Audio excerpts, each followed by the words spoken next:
J'allais gifler ce mec, mais les flics nous ont séparés. Asseyez-vous ici et détendez-vous les tourtereaux. C'est pas mon mec, je sortirai jamais avec un narcissique comme lui. Salut, je m'appelle Paula. Ma vie était tout à fait ordinaire, du moins jusqu'à ce que quelque chose de fou m'arrive. D'aussi loin que je me souvienne, j'avais toujours supplié mes parents d'avoir un frère ou une sœur. Une fois, pour montrer à mes parents que je serais une bonne sœur aînée, j'ai habillé le chat des voisins et je l'ai mis dans une poussette. Ça allait bien jusqu'à ce que la propriétaire du chat emporte le bébé. En tout cas, mes parents n'étaient toujours pas d'accord et je suis restée enfant unique. En grandissant, je suis devenue accro aux drames asiatiques. Tu sais, ceux qui parlent des querelles d'héritiers riches. Je disais à mes parents que j'allais me coucher, mais en vrai, je me cachais sous les couvertures et je regardais les nouveaux épisodes pour apprendre les secrets de famille sombres et découvrir qui avait eu le manoir avec la piscine. Ma série préférée était The Cage Rose, ou La Rose en cage en français. Un jour, j'ai rencontré une fille appelée Lily sur un forum. Elle avait commenté que The Cage Rose était l'émission la plus stupide de tous les temps. J'ai passé toute la nuit à me disputer avec elle. Dans ma rage, j'ai failli casser mon clavier. Mais ensuite, Lily et moi avons pu discuter de l'école et de la vie en général. Et j'ai réalisé que j'avais trouvé une âme sœur. Parle-moi de ta famille. Elle n'a rien de spécial. Lily vivait dans une autre ville, mais ça ne nous a pas empêchés de devenir amis. On s'envoyait plein de messages. 6 mois plus tard, Lily a décidé de venir me rendre visite pendant les vacances. C'était la semaine de mes rêves. Lily était cool et elle s'entendait bien avec mes parents. On a fait des pyjama parties et on a rigolé toute la nuit. J'avais l'impression d'avoir enfin trouvé une sœur. Même si, je vais pas mentir, Lily était bizarre parfois. Par exemple, elle ne savait pas qu'elle était censée mettre un couvercle sur le blender avant de l'utiliser. Et elle a provoqué une explosion de fruits. Son smoothie était partout, sur les murs, au plafond et même sur la chemise préférée de papa. Oups, désolée. On a quand même passé un bon moment et on s'est encore plus rapprochés. C'était génial. Faut qu'on refasse ça bientôt. Lily est partie et ma vie est revenue à la normale. Une semaine plus tard, mes parents ont soudainement commencé à faire leurs valises et ils ont dit qu'ils devaient partir en voyage d'affaires. Paula, ça ne te dérange pas de rester avec ta tante Carrie quelques semaines, pas vrai? Vous êtes sérieux? Tante Carrie est un démon. C'est notre seule option. En vrai, il y avait une autre option. J'ai fait ce que toute adolescente normale ferait dans une situation désastreuse. J'ai appelé mon amie. Lily, salut. Mes parents partent en voyage d'affaires, c'est une longue histoire. Quoi qu'il en soit, est-ce que tes parents pourraient m'adopter pendant quelques semaines? Il y a eu un long silence avant que Lily ne dise finalement d'une voix hésitante. Bien sûr, ça va être fun. J'ai tout expliqué à mes parents et ils ont accepté de me laisser rester avec Lily. Elle leur avait fait bonne impression. La famille de mon amie était comme je me l'étais imaginé avec ces histoires. Ses parents étaient polis et son frère Phil était gentil. Il a couru vers moi et il m'a montré son jouet. Comment s'appelle ton ami? J'ai oublié de te dire, il ne parle pas.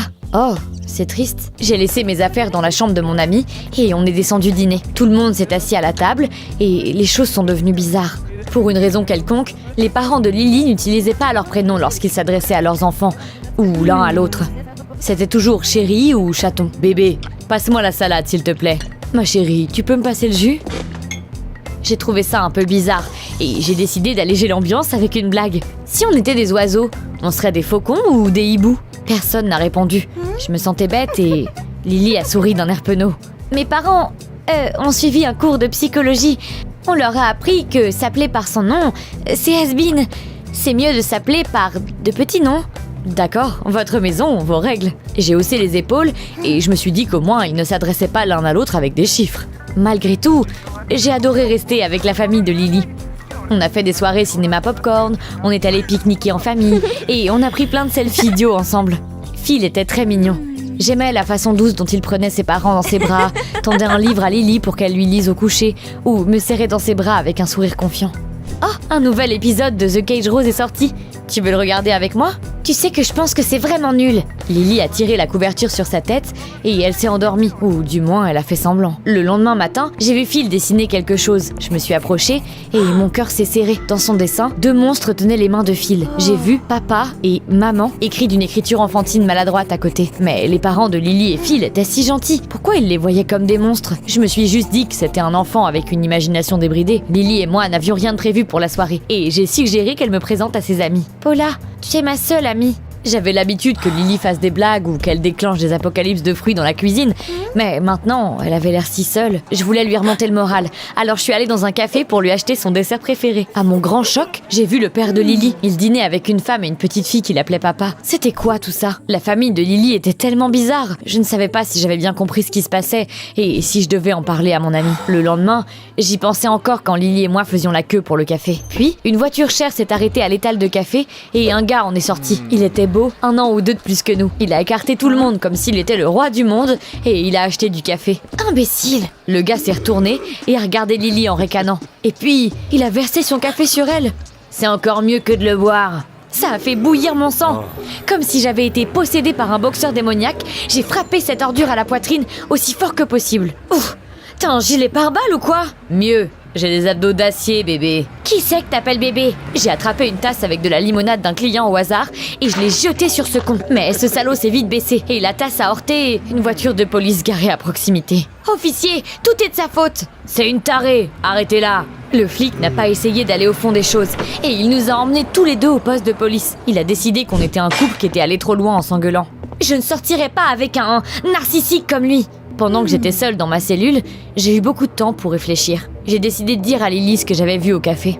T'es libre de partir. Quelqu'un a payé ta caution. Et Monsieur Cheveux Parfait? Il a été libéré 15 minutes après ton arrivée. Je suis sortie et j'ai vu Lily. Apparemment, c'est elle qui m'a sortie de là. C'était tellement stupide de ta part de te battre contre ce crétin. Et si mignon. Personne m'a jamais défendu comme ça avant. Merci. On s'est serrés dans nos bras et on est rentrés. Lily, je dois te dire quelque chose. Je lui ai dit que j'avais vu son père avec une autre famille. Lily est devenue pâle comme un fantôme. Pas à cause de mes mots, mais parce qu'on venait de voir sa mère avec un homme. Il se passe quoi là, maman? J'ai le droit d'aller à des rendez-vous en dehors des heures de travail. Heures de travail? D'ailleurs, j'ai signé un meilleur contrat, donc j'arrête. J'ai regardé mon ami et j'ai demandé des explications. Je suis désolée, Paula, c'est grave. Je loue cette maison, mes parents sont des acteurs. Et Phil, ses vrais parents sont horribles. Il a été autorisé à rester avec nous pendant que les services à l'enfance sont à la recherche d'un nouveau foyer pour lui. Tu m'as demandé si tu pouvais rester avec moi si soudainement. Je savais pas quoi faire. J'ai dû tout arranger à la hâte. Les acteurs n'avaient même pas le temps d'apprendre leur nom. Ils ont dû improviser. Pourquoi faire tout ça? Pourquoi? Je t'ai menti quand je t'ai dit que ma famille était ordinaire. La vérité, c'est que je suis riche, mais ma famille est snob. Ils feraient n'importe quoi pour l'héritage de ma grand-mère. Ma vraie maison est froide et tout le monde se manipule tout le temps. Je voulais me sentir normale pour une fois. Je suis restée là, les poings serrés. Je voulais partir, mais les yeux de Lily étaient si pleins de douleur. T'es bête, mais je te pardonne. Et je veux rencontrer ta vraie famille, peu importe comment ils sont. Sois honnête, tu veux juste vivre dans un épisode de Cage Rose? Eh bien, peut-être un peu. Le lendemain matin, les services à l'enfance sont venus et ils ont dit qu'ils avaient trouvé un orphelinat pour Phil. Il a jeté ses bras autour de nous et a fondu en larmes. Mes yeux me piquaient aussi. Et Lily avait du mal aussi. Tout ira bien, je te le promets. Maintenant, je savais ce que son dessin voulait dire. Il s'est retrouvé dans un orphelinat à cause de ses parents monstrueux. Après ça, Lily et moi sommes allés chez elle. C'était un palace. L'atmosphère à l'intérieur était froide comme de la glace. La grand-mère de Lily était assise dans un fauteuil comme une reine et ses parents faisaient du lèche-botte, craignant clairement que la vieille dame ne les coupe de son testament. Salut tout le monde, je suis de retour. T'étais parti? Tant pis. Et là, il est entré dans le salon. Tu te moques de moi? J'ai oublié de te dire. C'est mon grand frère, Julian. Il m'a regardé avec un sourire hautain. Alors t'es cette Paula chez qui ma sœur est allée? J'ai réalisé qu'il n'était pas au courant de la mascarade de Lily. Personne n'était au courant. Alors j'ai fait un sourire innocent. Ouais, et maintenant Lily m'a invité à vous rencontrer. Quel honneur! Laisse-moi te faire visiter la maison. Julian a grossièrement attrapé mon poignet et il m'a tiré dans le couloir. Mes amis ont vu, le flic m'a arrêté. T'as aucune idée d'à quel point c'était humiliant. Je vais transformer ta vie ici en enfer pour ça. Je n'ai pas peur de toi. Ou t'as besoin d'un rappel? J'ai fait semblant que Julian ne m'intimidait pas du tout. Mais au fond de moi, je tremblais de peur. Ce type était clairement prêt à réduire ses ennemis en poussière. Il y avait tellement de choses amusantes à faire dans la maison de Lily. On a décidé de commencer la visite de la vie de riche à l'écurie. Julian est soudainement arrivé. Il a fait peur à mon cheval en le pinçant. Il s'est relevé, mais j'ai réussi à rester en selle. Le karma a tout de suite rattrapé Julian. Son cheval a eu peur aussi et l'a jeté dans une botte de foin. Lily et moi étions pliés de rire. Tu sais, Paula, même notre maison est cosy quand t'es là. Julian était fou de rage. Le lendemain, pendant que je me détendais dans un jacuzzi, il a demandé à l'une des servantes de cacher toutes les serviettes. Mais j'ai pas paniqué et je me suis enveloppée dans le rideau de douche. Admets juste que tu voulais me voir sans serviette. Plus tard dans la soirée, j'ai eu l'honneur de dîner avec la famille de Lily. Une longue table, des visages sans émotion, 10 fourchettes pour chaque plat. J'avais l'impression d'être coincée dans un film ennuyeux. Julian était aux anges quand il a réalisé que je ne connaissais pas grand-chose à l'étiquette. Dans cette maison, on mange du poisson avec une fourchette à poisson. Eh bien, chez moi, on mange du poisson avec les mains. Sois reconnaissant que j'utilise une fourchette déjà. Lily a pouffé de rire et Juliane a serré ses poings de colère. Un soir, j'ai trébuché dans l'escalier et j'ai failli tomber. Mais des bras forts m'ont attrapé. Juliane me tenait près, trop près. Pour une raison quelconque, aucun de nous n'était pressé de détourner le regard l'un de l'autre. J'ai retrouvé ma voix en premier. Eh bien, je suppose que t'es pas complètement inutile.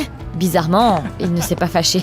Il m'a souri calmement et est parti. Tu sais ce que ça veut dire? Mon frère est en train de tomber amoureux de toi. C'est impossible. Julian est déjà amoureux de lui-même. Le lendemain, la maison était débordante d'activités. Les préparatifs pour l'anniversaire de la grand-mère de Lily battaient leur plein. Le personnel se précipitait partout, la famille de Lily essayait d'avoir l'air occupée, et moi, étant une personne normale, j'ai décidé de prendre une pomme dans la cuisine. Mais je l'ai laissée tomber, et elle a roulé dans les escaliers jusqu'à la cave à vin. Je l'ai poursuivie, et là... Qui a laissé la porte ouverte? J'ai eu des frissons dans le dos quand quelqu'un a fermé la porte de la cave. Mais c'était même pas le pire.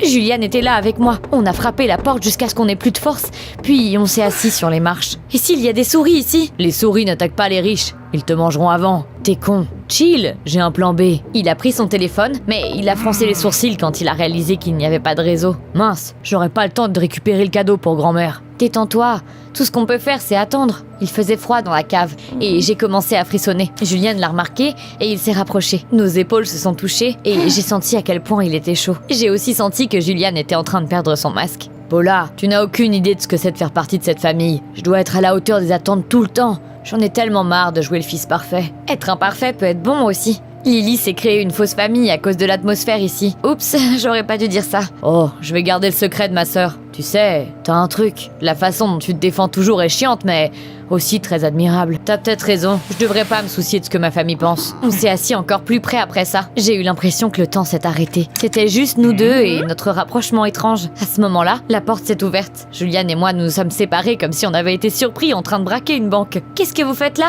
La fête a commencé il y a longtemps. La fête d'anniversaire de la grand-mère de Lily m'a fait penser à un cirque. Une salle immense, des fleurs et des faux sourires tout autour. Mes parents ont hâte que ma grand-mère meure pour pouvoir partager son argent. Juliane a soudainement décidé de prendre la parole. Grand-mère, je n'ai pas encore eu le temps de récupérer ton cadeau, mais je t'aime. N'est-ce pas ça le meilleur cadeau? Tu viens de perdre une partie de ton héritage. Juliane est devenue pâle et stressée. C'est pas juste. Lily nous déteste tous et s'est même créé une fausse famille. Les gens autour de nous ont halté. Tout le monde a jeté des regards désapprobateurs à Lily et elle s'est enfuie en larmes. Espèce d'idiot, je pensais que tu voulais changer. Tu comprends pas. Dans cette famille, si t'es pas dur, on te détruit. Si tu agis comme eux, tu vaux pas mieux qu'eux. Il a détourné le regard, coupable, et il s'est tu. J'ai couru après Lily et je l'ai retrouvée dans le jardin. Ta famille est horrible, mais c'est à toi de décider quel genre de personne tu veux être. Reste ouverte et honnête, et un jour t'auras ta propre famille aimante. Merci, Paula. Tu sais, regarder des drames sur les querelles des riches héritiers, c'est mieux que d'y participer. Tu vois pourquoi je déteste ta série, là?